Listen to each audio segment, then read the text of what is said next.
Hi, I'm Meg. And I'm David. Welcome to The Average Vegans, a podcast to help you live an attainable vegan lifestyle. We're not the ripped influencer vegans you hear about in other podcasts. We're just some ordinary people living in the South, eating plants and loving animals.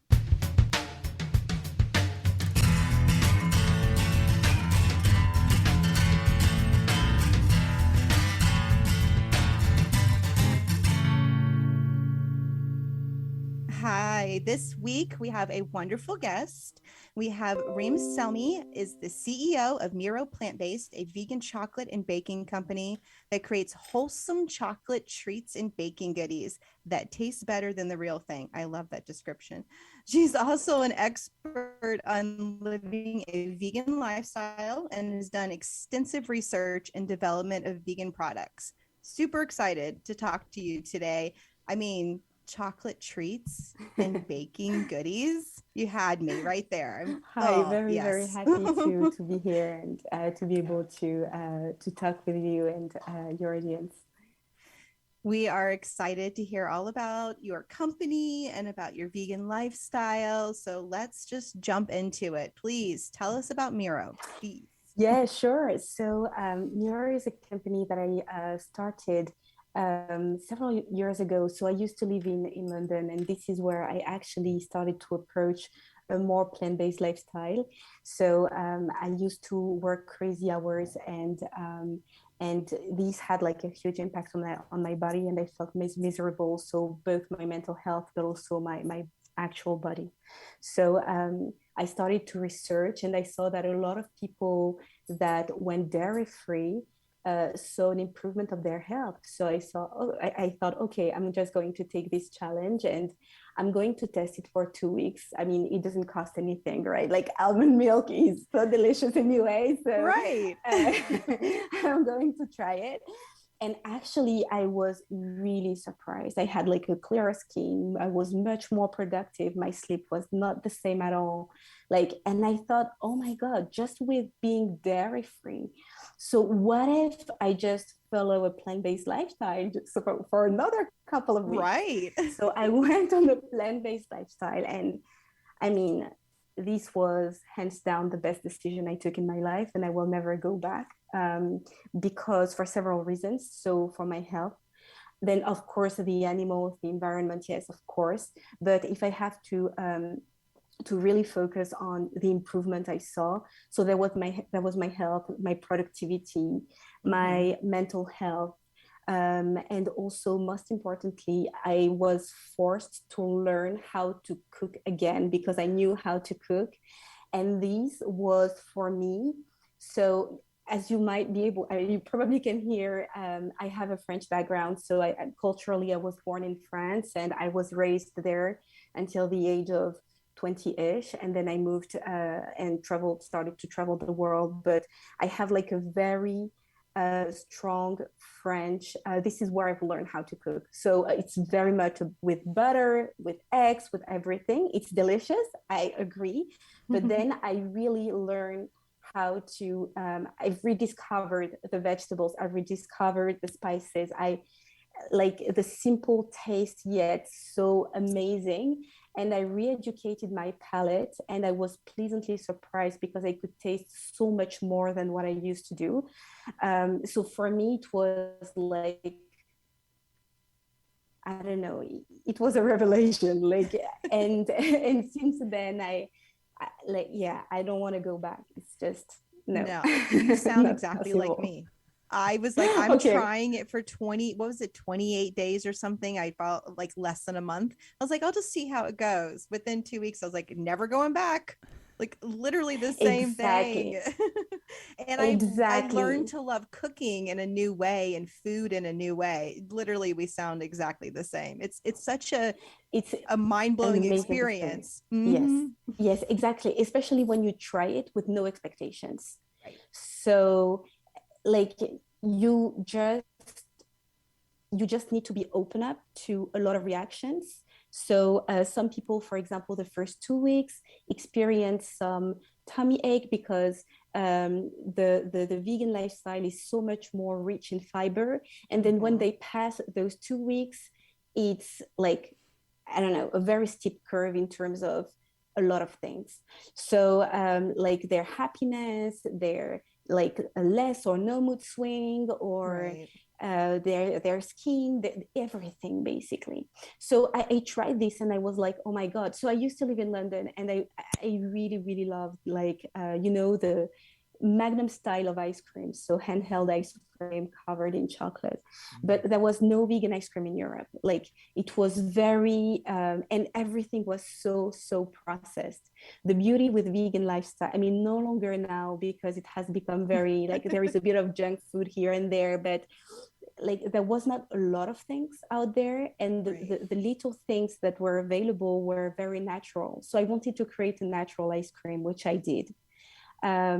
So it was a massive hit at launch, and we were very happy. But then we thought we used to receive a lot of DMs from people in the US saying, guys, when are you coming to the US? Like we don't have this kind of ice creams with such an amazing like ingredient list, and people say the taste is amazing, like can we try? And this is where I had my aha moment. And I really, for me, Miiro wasn't just a product, it was a mission, the mission of convincing people to go to a plant-based lifestyle, because if they tasted a product that tastes really good, then it was easy for them to make like like a switch. And it doesn't have to be like a leap of faith, like even baby steps. Like I just started with the year at the beginning. So yeah, so it was great. So we decided to move to the US. So we thought actually we can really get our mission there resonate with a lot more people, and it will be more successful there. So, and then I get pregnant and I get the gestational diabetes because I had this plant-based lifestyle, but a lot of sweet cravings. And this is when I decided to recreate a new line of products and to make it as well no added sugar. So less than a teaspoon sugar for a whole bar or a whole bag. So on top of being plant-based. So it's a bit of a complicated story, but it's really like it echoes with my own experiences. Yeah. Wow. Wow. Okay. And you're right, because when I see things that are in other countries come out and it's not in America yet, I get very jealous. It happens every time too. I still want to try the vegan craft mac and cheese, and this is taking too long to go get it from I Australia. know. I go to the store and We go, never is it get here that yet? stuff. Or come on. It takes forever to come over here. We get very jealous. No, but yeah, I mean the thing is with the vegan community, it's a very powerful community. It's even a global community rather than a local one. And and that's the beauty of it. Like you can very often I see people in the US supporting even brands from Europe or from Australia, or while, for example, if you look at the keto movement, it's not the same thing. Like we don't see really like because, and the reason why it is like that, it's because it is the only diet that has a 360 degrees mission. So your health, the animals, the environment. So it's the only lifestyle that is like that. Even the Mediterranean lifestyle is not as full and complete as this one. So that's the beauty of the vegan lifestyle. I love the way you just put that. That's so interesting. And Yeah. you're right. That is what kind of links us all together, is that it's not just the food. It's all Exactly. kinds of elements of your life. Oh, that's so interesting. Yeah, It's a mission, yeah. with any other diet, and with vegan diet, you could ask like, why did you go vegan? Why'd you make that change? You don't see it with any other diets. It's just the No, assumption they is don't like, really ask you why. They know why. Right. They don't ask. Yeah. They don't ask. That's Yeah. so But interesting. yeah, I mean, I think more and more, you know what is very interesting with our brand is the fact that it doesn't attract just vegan people. It really very much attracts people that are conscious they need to reduce their meat intake to be healthy or to stay healthy, and also their dairy intake. So they try to do easy swaps, right? Like Right. a chocolate bar, if they find like a creamy chocolate bar that is milky but with nut milk, for example, it's an easy Right. switch. So compared to meat, for example, that can Right. be, the vegan meat is not always healthy. Like if you cook it with veggies, it can become very healthy. But if you cook it for, I mean, if you buy it, for example, from some supermarkets, it can be very unhealthy. Um, so yeah, so that's the thing. Like it even attracts somehow people that don't go fully into a vegan lifestyle. I love that because you can always get them with sweets. We say that with in every almost every episode when we talk about trying to talk people into going vegan. We're like, just give a vegan dessert that they Right. can't deny is delicious. This is the same thing. Absolutely, yes. I noticed today that you have 10% of your revenue is donated to those in need. I want to hear more about that. So basically, at the end of the year, we send an email to our newsletter.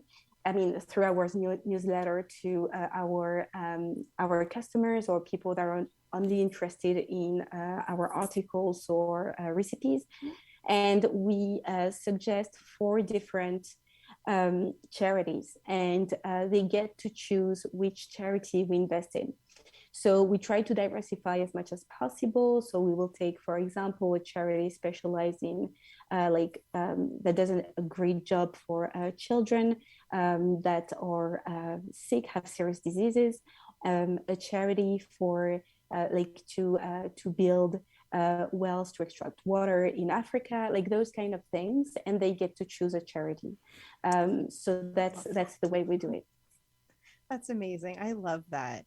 What a great little added bonus to the fact that I just want a little peanut butter cup. Now I'm Right. also helping those in need. That's, just Yes. doing my part by eating chocolate, right? That's the thing. The thing is, with the vegan lifestyle, you cannot just be nice to animals and not to people, right? To Right. humans. Yes. It's a bit contradictory, I think. So we just started from this very basic principle. We have to be nice with animals, but we also have to be nice and Oh gentle my with human gosh. beings. Right. And that's Yes. So that's that's kind of been a newer. I feel like it's been somewhat a newer thing too. Is also focusing on the people who actually provide that food source, whether it's people in the Yes. fields who are actually like harvesting yeah, or picking or working on the lines like Amy's. We had a recent mini episode talk about Amy's having their lines, and people are like starting to like not buy from Amy's because there's been some work related problems there. So like focusing also not only animals but also on the people on the front lines of providing these services has kind of like been a new thing in veganism, which I think is good we add to it because it definitely goes past us. Humans are animals too. We need to make sure we're also focusing on our Right. on our own species as well as others. Right. absolutely. Oh, I love that. David, you want to ask the next question? Absolutely, absolutely. So I see you have it highlighted. I was Here. like, I want to get this one. I knew you were excited. So what did you find to be the most challenging in developing your products? um, so okay, so basically we never ever go, I mean, develop a product if we feel that there is already a product on the market that is awesome, that Oh. is honestly delicious, and that like check all the boxes. Right. So we always take the most difficult route because we try to create a product. So first of all, there is the vegan constraint, right? Like if you add some eggs, it would be so much easier, even for baking at home or like. So like vegan route is extremely complicated when you scale up and when you work with factories. The Right. reason why it is like that is because when you think about it, like veganism has started to rise, I don't know, like less than 10 years ago. And factories are not organized. Their machinery are used to work with sugar, to work with eggs, with like animal fat. And when you create something that is supposed to be produced in a factory, you need to bear in mind that they are not equipped for that. So you have to be very creative in the way you do things. The second thing that is very difficult to achieve is a similar, if not better, texture than the conventional alternative. Because if we go back to our mission, which is to convince people to go fully plant-based through delicious food, and you offer something that is average, well, there is a bit of like, it's not really in line. So it's really like trying to find things like tricks, a process, not just a recipe, that really enables you to create a texture that is incredible, a taste that is unmatched, while staying ethical, and also while being able to offer something that is very low in sugar. So it's more complicated than if it was just like a conventional product with eggs, with dairy, or a product with a ton of sugar that is so easy to produce. Right. I'm glad you mentioned texture, because I think that is a thing with vegan food sometimes. And it can turn people off. So my husband and my daughters are not vegan. They do eat everything I give them, but they don't pick it out themselves. But that's the one thing that they mention the most is texture. So I love that you made that a priority, because I'm sure that makes a huge difference in how enjoyable the food is in the end. So I love that. Yeah, because for example, it's something that we've learned when we developed our ice cream in Europe, back in Europe. So like, you don't want to be able to, instead of having an ice cream, eating an ice cube that is just flavored. Right. People are not happy about it. That has Like happened. yeah, it's just like, you know, and well, I mean, ice cream is a whole different thing, because the problem that you have with ice cream, when it leaves the manufacturer, everything is there, like the temperature is perfect, the texture, the taste, it's creamy, it's everything. But then when you deliver it to customers, some leave it in boxes for an hour, and then they put it in the freezer, so it defrosts and frosts again, and it creates crystals and everything. So it very much, this is like a whole different thing. But and for that reason, it's not very, for some products that are manufacturers, it's not always easy to maintain a texture that is similar to a conventional product. So but we're super glad we managed to do that with this line of products. Do you have any new products coming out? I mean, you don't have to like spoil anything, but like, if you have anything in the works. Oh, yay. Always. Yes. So we have actually a lot of products coming in. Yeah, everything is plant-based, everything is no added sugar, less than a teaspoon sugar for a bag. It's the way we do, generally speaking. But we have both on the candy side, but also on the baking side, some products that are in development right now. What, David? You look curious. No, I was like, all right, keeping it close to your chest. Okay, fair enough. Like, gonna get the scoop? Nope. All right. Okay. No, fine. Fine. Don't tell me. That's all right. Not yet. Can people purchase your products in stores, or is it based solely on the website? No, at the moment, we just want to keep it like through the website.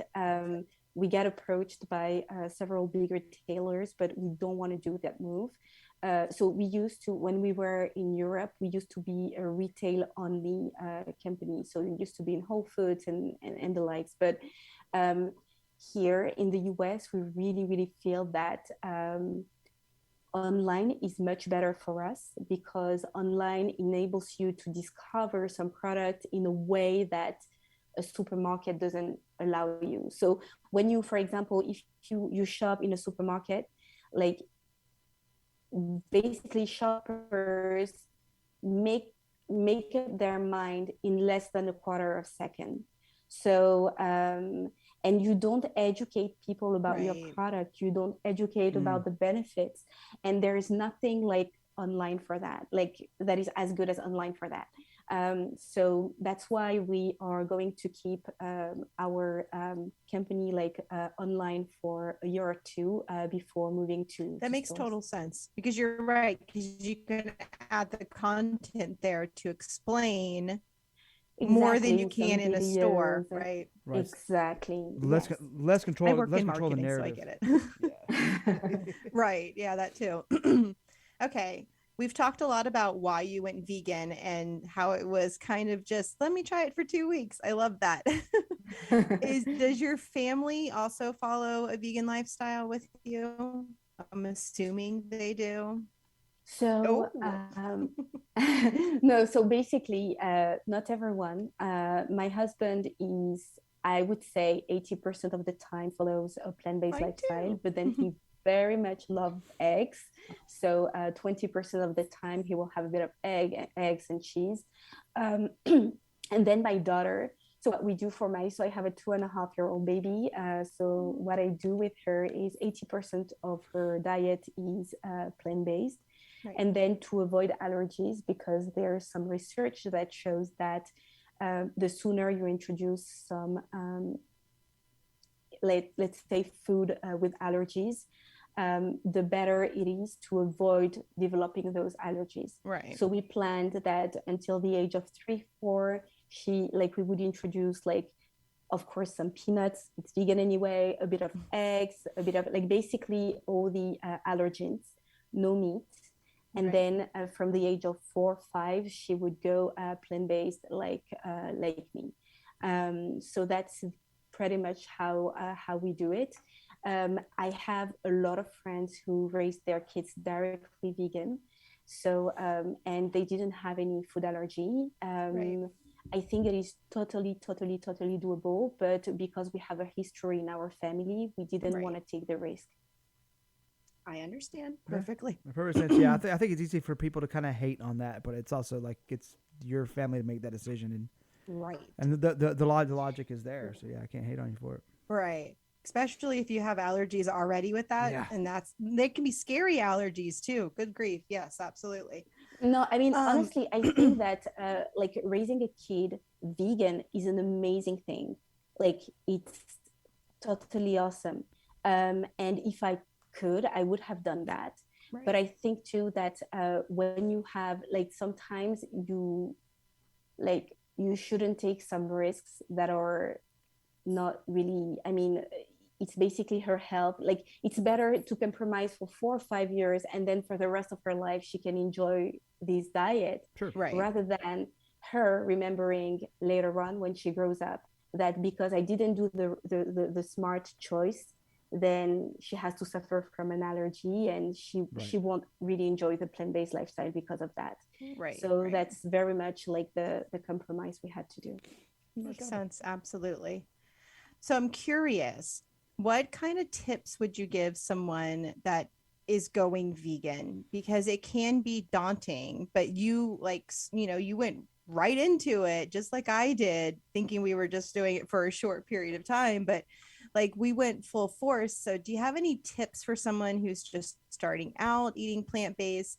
We always like to include this because, there's people that listen to us Absolutely. specifically for these kinds of tips. Okay, yeah, absolutely. Um, I think that what is very important is if I had to do it again, the way I would do it is first of all, I would take a day where I would look for all the various ways to replace eggs. Because if you master the way of replacing an egg in your baking, then you're going to very much enjoy baking vegan. So that's the first thing I would do. The second thing I would do is like stocking up on spices, like various kind of spices. That's the second thing I would do. And then the third thing is to like find some blogs that are extremely informative, uh, but that are gentle, not really. You need to feel like you have a friend next to you saying, okay, you're gonna make it, just be patient, Right. just be resilient, rather than, oh no, if you don't do it, you fell off the bandwagon and it's too late, or those kind of.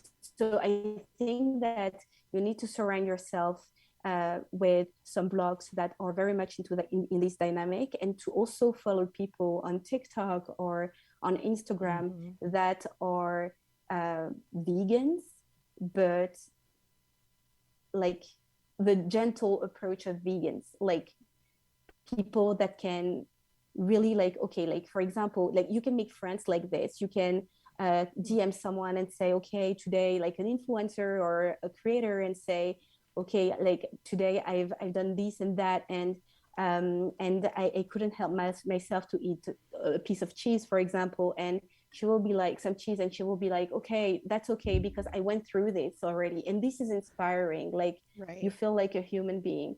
So this would be really my 3 tips. Knowing how to replace eggs. I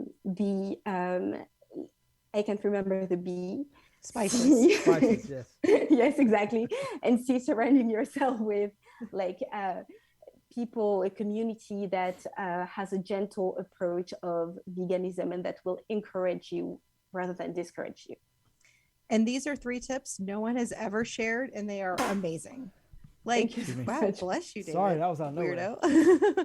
Weirdo. It took me forever to learn how to replace an egg.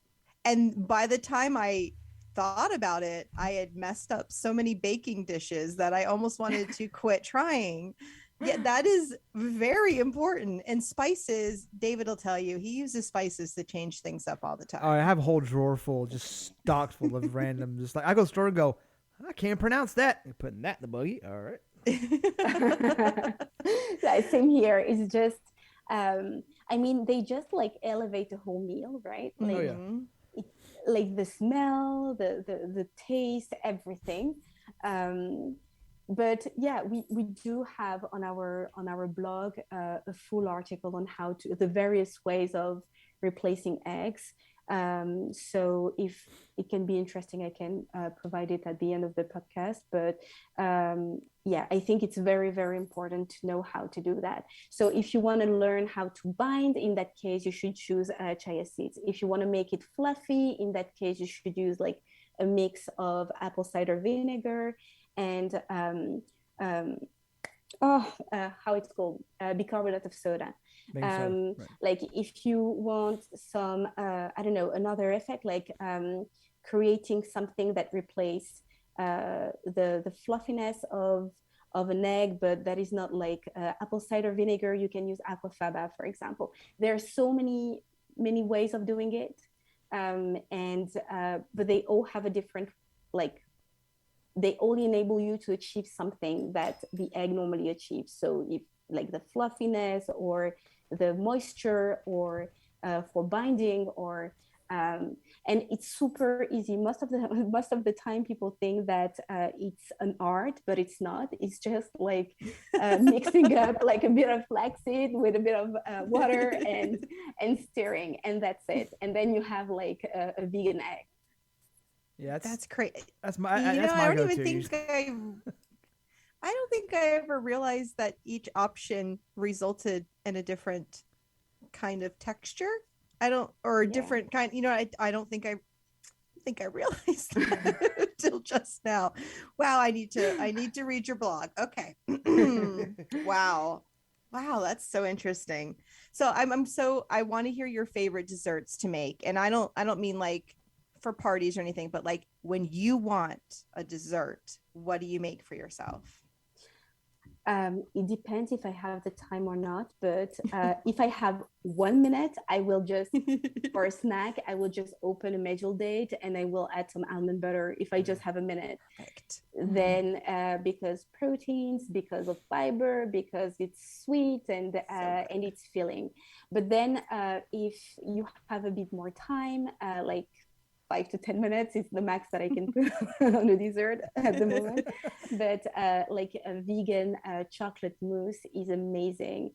It's just, yeah, like very chocolatey, super indulgent. And the thing is, when you cook vegan, you have the possibility to create something that is very filling.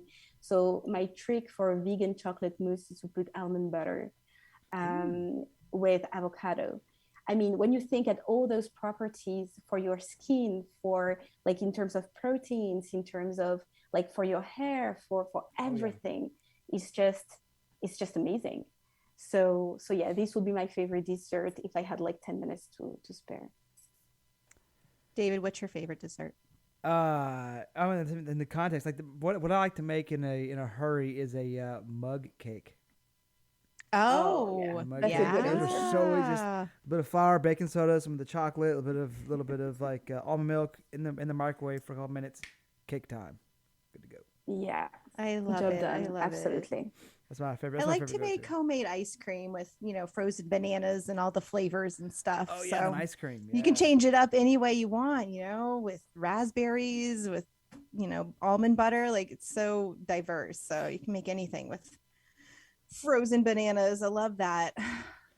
I So love dessert. actually, a tip for you, if you love like to make ice creams at home, Hmm. is to sweeten with dates, Okay. and Oh it yeah. will make it, yeah, like very indulgent.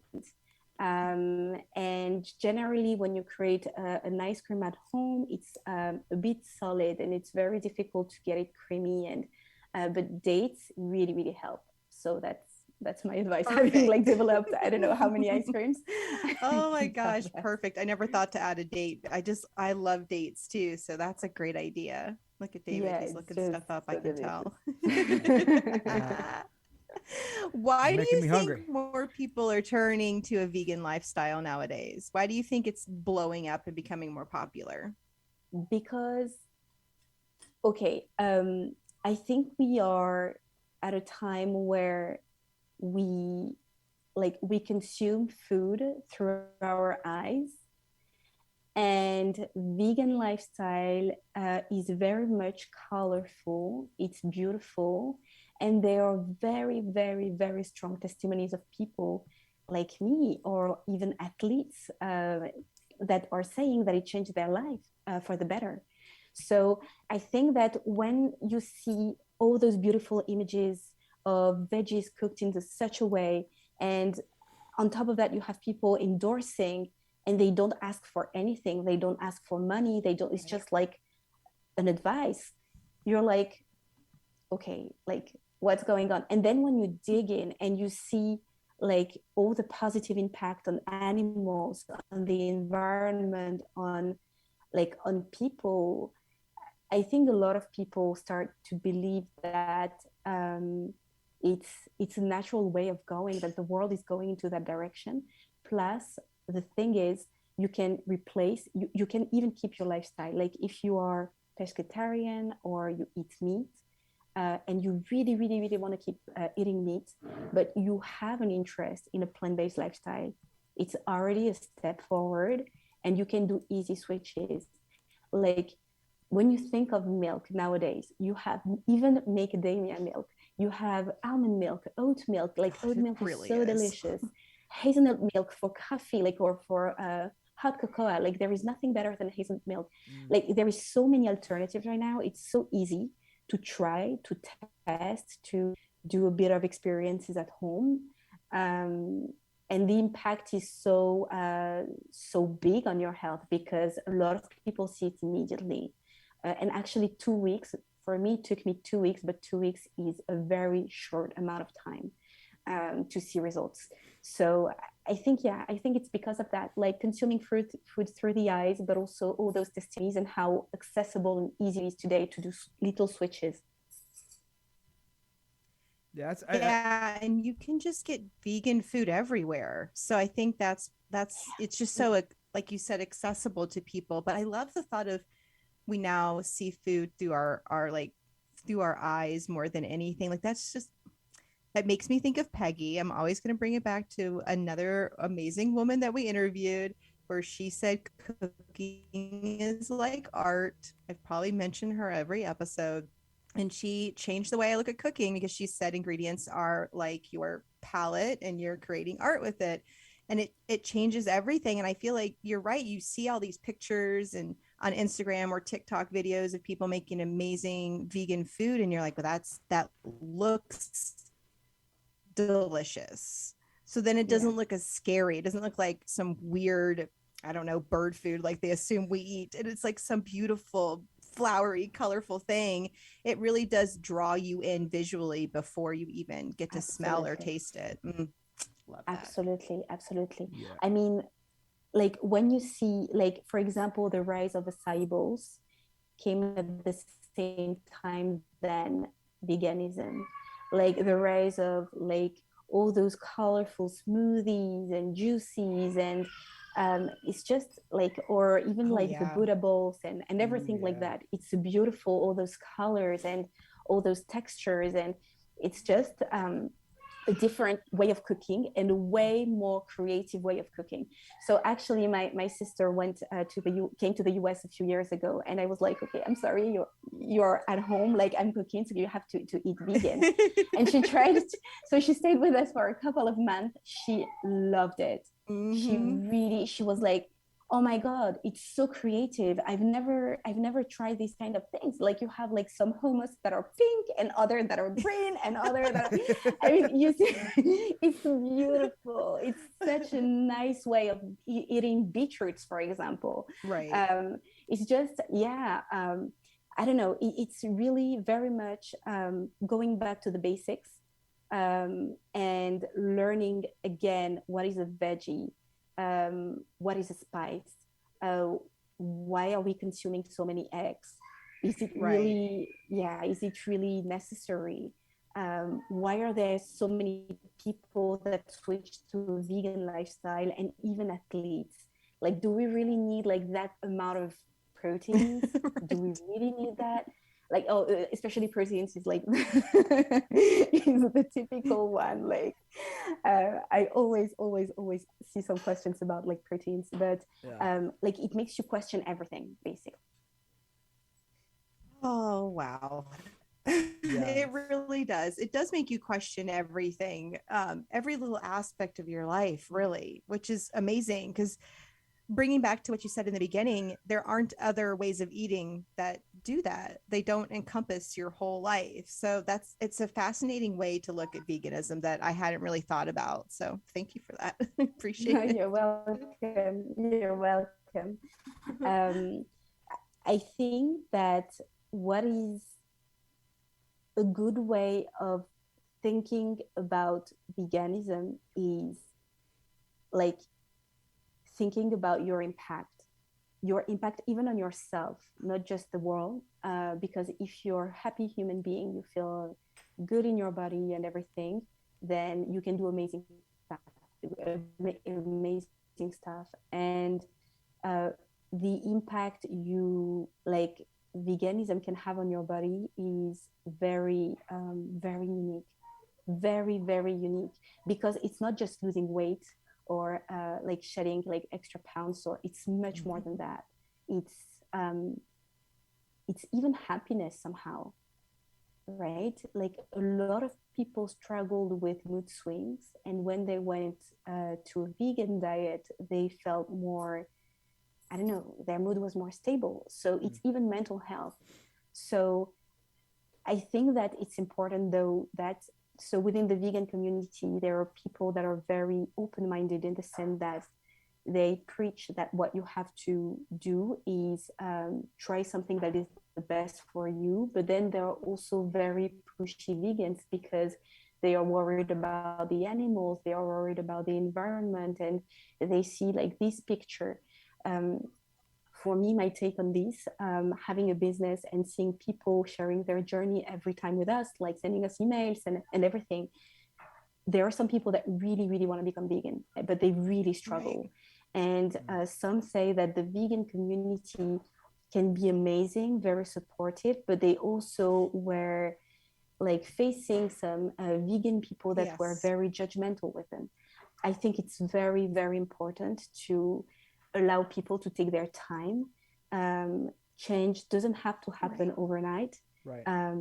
And actually, if you show kindness and you're not judgmental, you understand, you have this approach, they will be like, oh my God, like I feel so good in this community and I want to belong to this community rather than, oh, well, is it veganism? Because veganism is amazing. It's such a beautiful movement, but it's really very much into like, I think the community you're in, like, Right. that's why it's very, very important to keep this message of, okay, you need like 6 months, take those 6 months, but just Right. enjoy the process. Right. You'll get there. I like that. Just enjoy the process. You'll get there. And that's why we started this podcast, was to show that, we are just average people. We're just trying to love animals and not eat them and just be nice people. We're just And work and basic people. families and everything Right. else. Yeah. Yeah. So that's exactly why we started this, just to give people the platform to kind of ask their questions, to find information on how to slowly venture into this lifestyle and why, to find their reason why, because everybody has a different reason for the most part on why they do this. So I think it's important that we speak that and tell them that this is a safe place for them. You can take your time, you can make mistakes. It happens to everybody, and it's just about, like you said, enjoying the process. You'll get there eventually. Love Right. that. And of course, in the Perfect. middle of it, if you get a sweet tooth, Yeah. Miiro, fantastic Yeah. option. Yes. And let's spell it for everyone. Miiro.co. Just so everybody goes exactly to the right website. We will have links, obviously, so everybody can go purchase all the yummy vegan sweets. Very Thank you. excited for that. Hopefully we sell some things out. I don't even know if that's possible. We're gonna try. Give it an effort at least. Put the effort in. You'll get a box very soon. Don't worry about it. Oh gosh, we have really enjoyed talking to you today, mainly because we wanted to talk about sweet stuff, but then we really talked about a lot of very deep vegan stuff, and I'm very excited about that. It took a turn that I really enjoyed. Thank you I so think a much. lot of the tips that you gave are going to help people. So again, thank you so much. Everybody go buy some vegan treats, please. There's links in the show notes. Buy Thank all you. the stuff. And you can also, there'll be links to find Instagram and all that stuff too. So you guys can follow and interact and all that. So we just want to thank you so much for joining us today. It was wonderful. Thank you for having me. Absolutely. Yep. Thank you. All right. Until next time. Bye, guys. Bye.